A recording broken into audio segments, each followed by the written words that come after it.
Occidental Petroleum has done a poor job of creating value for its shareholders over the recent past. While low oil prices are part to blame, the decision to enter a bidding war for Anadarko Petroleum caused the stock to plunge 20% this year.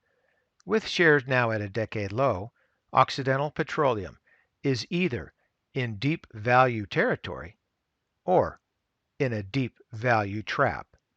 So, let's take a look.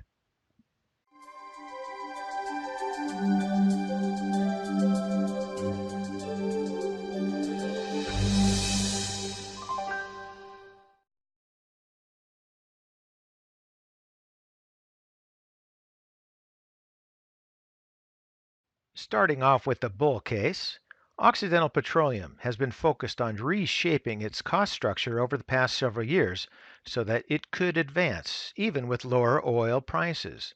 The oil company divested several assets and used the cash to strengthen its balance sheet and better position the company. Occidental now only needs oil to average $40 per barrel in order for it to succeed. With that base price on oil, it will have the cash flow to fund enough new wells to maintain its production rate and pay its high-yielding dividend. This seems to have set the company up to do well at higher oil prices. Acquiring Anadarko will solidify its position in the Permian Basin, but will also diversify its asset base. Additionally, the acquisition should be accretive to earnings and cash flow.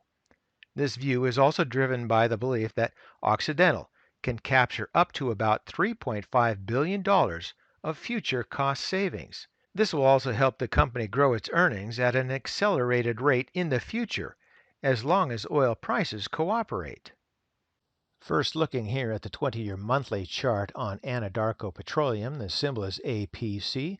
For disclosure purposes, I do not hold any shares of Anadarko or Occidental at this time. Simply looking at the price chart, what should pop out is this trading range here, with the bottom being somewhere around 40 and then the top being somewhere around $70 a share. And it's been trading within that range up and down for about, say, three and a half years or so. Given that the price of Anadarko was, say, slightly north of 40 and paying up to this level here, around $70 a share, is not that bad given the trading range that it's been in. Now, it has been above that here in 2014, so in my mind, there's a decent probability that Anadarko can be trading above this price level here sometime in the future. Now, looking at the MAC, I see here a very nice upward trend showing good strength. Same thing in the histogram, nice upward trend. We're going to see that there as well in the price rate of change. The relative strength isn't as strong, but still a pretty good trading range there with upward bias. Stochastic is not all that bad either. And then the Williams, pretty much the same as the stochastics. Going back up here to the price chart, I think that paying the price that they are is not unreasonable given the range that Anadarko has traded in with the last, say, 3 years or so. And if Occidental can make some improvements, cost savings, then they might have a pretty good company on their hands. But let's now go to the bear case. While the Anadarko deal may make sense on paper, Occidental paid a high price for Anadarko. First, Occidental outbid Chevron by $5 billion, and that was above Chevron's 40% premium for Anadarko.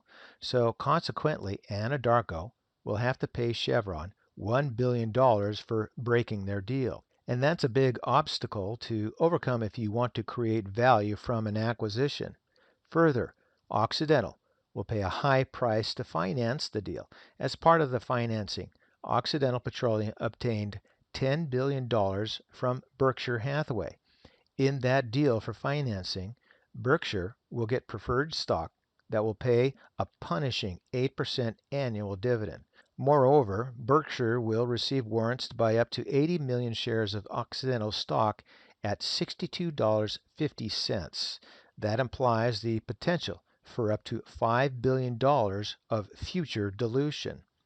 Even if Occidental is able to unload about $15 billion of assets, the debt will push up the company's leverage ratio from its currently low level of less than 1 times its earnings before interest, taxes, depreciation, and amortization to an elevated 2.4 EBITDA next year.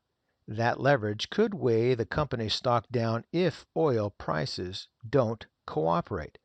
So now let's take a look at the chart on Occidental. And we're now looking at the monthly chart for Occidental Petroleum, and the symbol is OXY, and this is the 20-year monthly chart.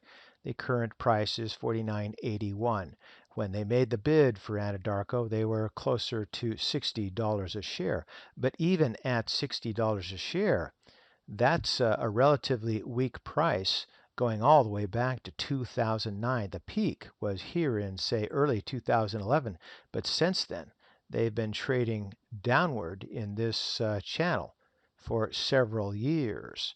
So picking, say, $60 a share as your point to take over another company, a large company, is not the greatest idea in the world given how weak your currency is. Moving on down here, you can see that the peak in mid-2008 was there, and since then, it's also been a downward trend. Looking at the histogram, the same thing there, as well as the price rate of change, and even the RSI. The RSI looks like it's been weak ever since about mid-2004, all the way through there. So they've been weak for several years. Same thing in the stochastics, and then the volume's not going to show us much. And then also repeated the Williams. It's very weak. Going back up here to the price chart, even if their operations were stronger from all the cost cutting and asset sales, they picked the wrong time, in my humble opinion, to go after Anadarko. They're weak. Occidental is a weak company. They didn't even wait for they themselves to turn around. At least the price hasn't turned around from its lows over the last 10 years. If I were running Occidental, but who am I would have waited until the stock and the company showed positive turnaround before I would go after another relatively large company. Now, Occidental has been under lots of pressure in recent years because of the weaker oil prices. And prior to the Anadarko bid, Occidental was repositioning its business so that it could succeed even with lower oil prices. And although the Anadarko deal could pay off, it could also ruin the company if oil prices falter. So even though Occidental stock is near a 10-year low, I'm going to take the advice of Warren Buffett and Berkshire Hathaway. Although Warren Buffett may see upside to the Anadarko deal, instead of buying the stock, he made a low-risk bet by investing in preferred shares and taking warrants. To me, that says it all. So for the time being, I think it's better to be patient and watch the story unfold. So, for today, that's ChewDog Charts. Thank you.